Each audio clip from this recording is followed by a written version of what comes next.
And now, for your audio enjoyment, my favorite Metroid song. Ahem.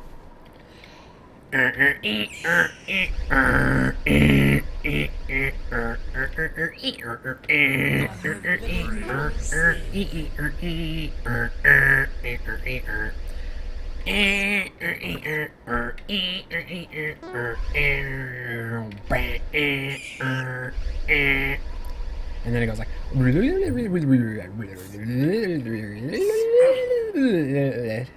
ding and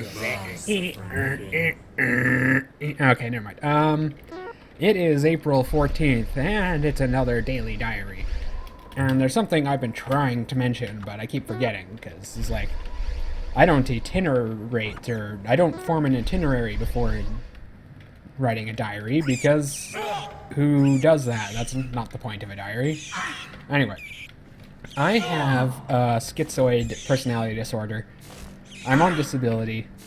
I don't socialize. I don't like being around people at all whatsoever.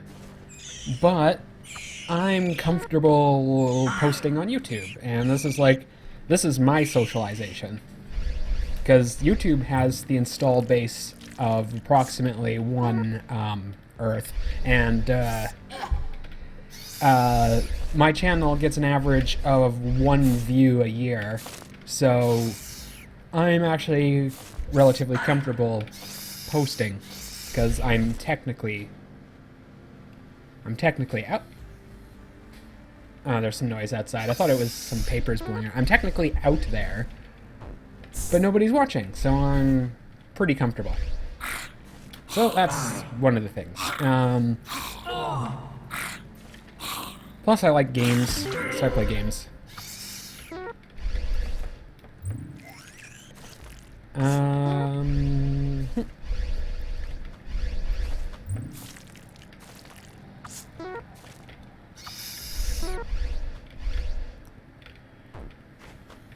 Okay, what did I do? It was, once again, very, very hot last night. It was nice and cool this morning, and it was nice and cool yesterday morning. But all night, it was just gross and warm. And I couldn't figure out why. And I still don't know why. But my theory is that my apartment has some kind of global heating. So like my thermostat is set off. I mean, the lowest setting on it is 10.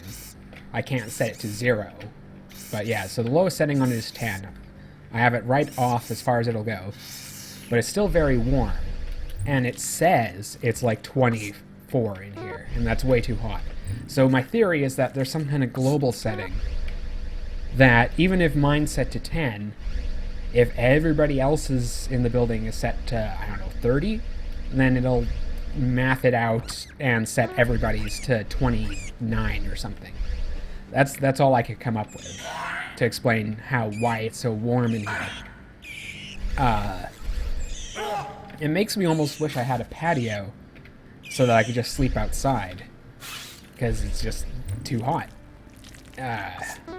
And as I mentioned, I have schizoid personality disorder, but when I'm physically compromised, such as from the heat, I just withdraw into my little personal, I don't want to say safe space, because that has a SJW retard connotation, but basically I go full autism mode, and I don't do anything that's outside of my, I guess instinct range is probably the best way to say it. But oh well. I didn't do any painting my Warhammer yet, but the wash is dry on the Contemptor. So the next thing I wanted to do is I wanted to do the chest plate scroll work, and I want to do it like sandstone. And I'm not sure how to do sandstone. I don't have an airbrush. I would love an airbrush, but okay, I didn't want to spend a ton on Warhammer. I mean, I wanted to, I do suffer from one-upmanship, so I got into it because my cousin got into it. Although I do like painting. I've always wanted to paint something. So, yeah. But it turns out that if you sum it all up, all the things I bought, it comes to about $1,100, and that, I'm on fixed income, so that was an unacceptable chip into my savings. Like, purely unacceptable, so I won't be buying any more things, but it also means I can't up and buy a paint, or I can't go buying an airbrush just for the willy-nilly. I'd have to, in order to recover from this dent in my savings, because I also bought Dark Souls 3, but that was already in my Steam wallet. So that was from who knows when. And what the fuck with this spider?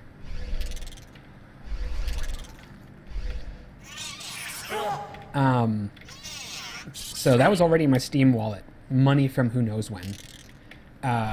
So to recover from this $1,100 loss, I will have to wait about a year and a half before I have another luxury purchase. I am leader. I was born for this. So basically, outside of token gaming, perhaps some Dota 2, I can't spend anything ever again. So, yay! But, must be destroyed. it should take about a year for me to paint all the stuff I bought anyway, if I want to do a good job. I get about one model done a week. Which might be slow, it might be fast, it might be average. I don't know.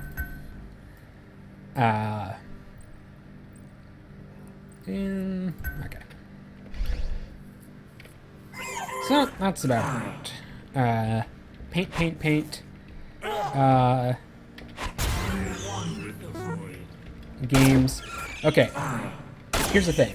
I don't like Facebook-style games.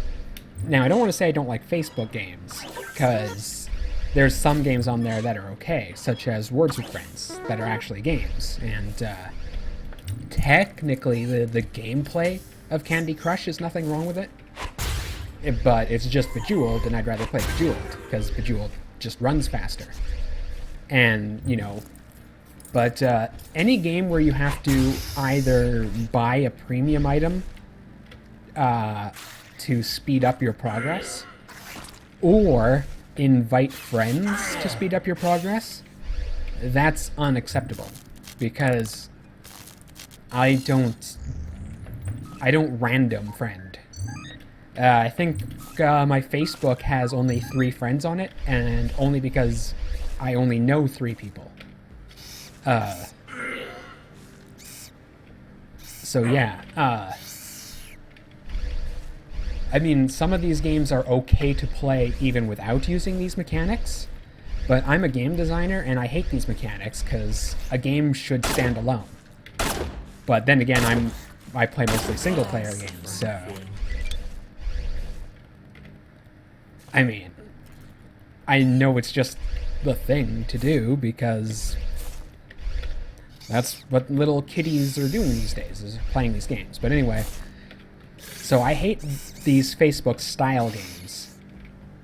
Like, I'll use Farmville as a reference because it's like, okay, I haven't played Farmville, I'm just using it as a reference. It's just like, okay, tomatoes are the most efficient, only tomatoes. Okay, I have 6,000 tomatoes, tomato. That's it. The game is beat. I solved it. It's called dominant strategy. Once you figure out the best way to do something, you're only going to do that, and that's the type of gamer I am. I wouldn't... Basically, I don't play to decorate. Although, ironically, I like decoration games like Animal Crossing. But that's beside the point. So I'm playing this game because I saw it on the Steam Early Access, called Emporia. And I haven't played Clash of Clans because I don't have a mobile, but I would assume this game plays like Clash of Clans because it is a build your base, ally with randoms, friend with randoms, send receive items from randoms like fucking Webkins. I mean, who does that? Other than my mom and little kids. So, but I'm playing it because A stats, and it's worth a lot of achievements. A lot of achievements. But the longer I play it, the more I'm finding, like at the start it was just build a base, whatever. There might be some cool discovery stuff, and the game resets every 3 months, so it has like this Nuke Zone Majora's Mask thing going for it. But it's like, there's so many players that are, like, this realm, or whatever, this season has only been going on for like 4 days already. And I got in on like the second day. But there's people who have like 10 to 20 times more stuff, even though I was basically in on the ground floor. And there's people who started a day after me and are ahead.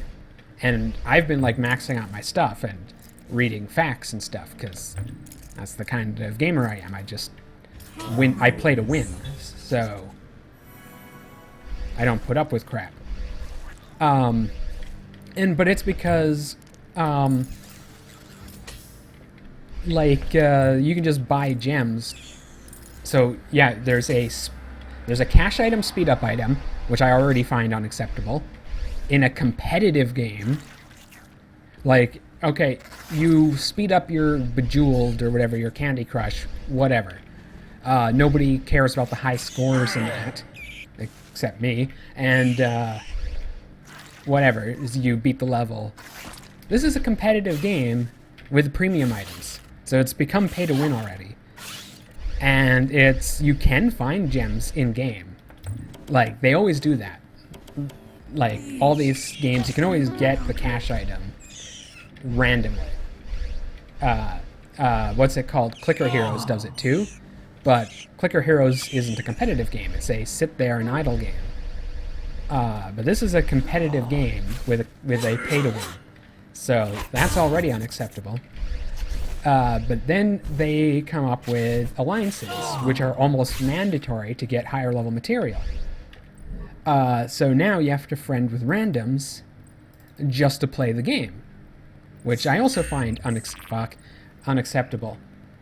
And on top of that, I upgraded my alchemist, and to get you only get material of your own every 7 hours or so. But get this, you only get 3 material types. You have to invite and ask friends for the remaining material. And that is also mandatory to progress. So this game is like, I'm going to probably play it for just 4 seasons.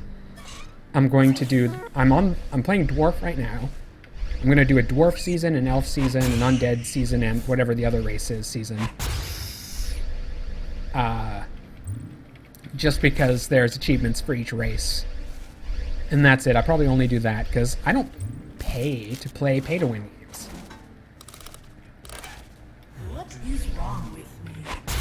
Of course, if you want to get technical, I paid for Dark Souls 3 so I can win it. So you can look at it that way. But I'm not gonna. You will feel my power. But here's the other thing is, pay to win isn't always bad. I mean, especially in a competitive setting. It's douchey, but it isn't always bad. And the only example I can think of where it's helpful is Planet Side 2. Because... Oh, and Global Agenda, but nobody plays that. Nobody's even heard of it. And that's because all the premium items are side grades rather than strictly upgrades. And the default items are exceptionally well balanced. Like, exceptionally well balanced. We'll use Global Agenda as an example. the heavy support has a... their default weapon is a... I think you can choose between a minigun and a rocket launcher. But we'll just use the minigun as an example, because that's the only one I remember the stats of.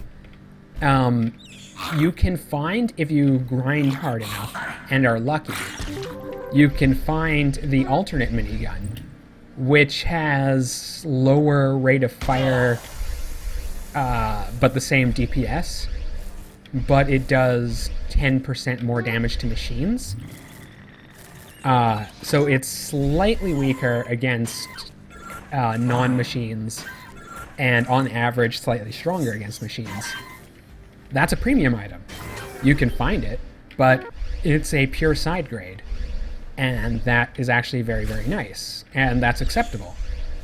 Planet side, all of the shotguns are cash shop only. You can save up points, of course, which is always good. It's always nice when things aren't cash shop exclusive. You can use the cash shop equivalency items, such as red gems, gold bars, or whatever. So the shotguns, they aren't strictly better than your default weapons. They are good if you prefer close quarters combat, but they aren't an outright end-all replacement. Now, there is some things like vehicles. The Mosquito. There's certain upgrades that are just outright better. But things like upgrades, this is what PlanetSide 2 does right above all the other pay-to-win freemium games. And that's straight up upgrades you cannot cash shop. You have to use whatever those little star point things are, or whatever they are. I don't remember. I haven't played the game in like a year. Like, you have to buy weapons, but you can also save up points for weapons. But you can only use points, or upgrades can only be done with points.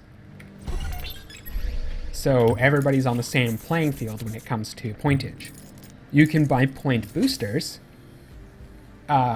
which is, again, using money to speed up a process. But it doesn't matter as much because the default weapons are so comparable. And that's basically what I have to say about freemium games. I'll just summarize what they're shitty. I think that's a good April... Oops, wrong button. That's a good April 14th. I need to go walk to the store to get some milk. So, and I don't have a lot of confidence in this run. Because I found... My armor's already broke. And I found 2 penalizing mutations. Which is... Alright. I've mentioned before I start Scum. Floor 5 and under. Finding 2 penalizing mutations... not good. So, I don't care anymore. If I found 2 good ones, I would try to keep up. If I found mutations on later floors, I would keep them unidentified until I find a scanner. But anyway, that's it for my day. I'm gonna go do some painting, then go to the store. So,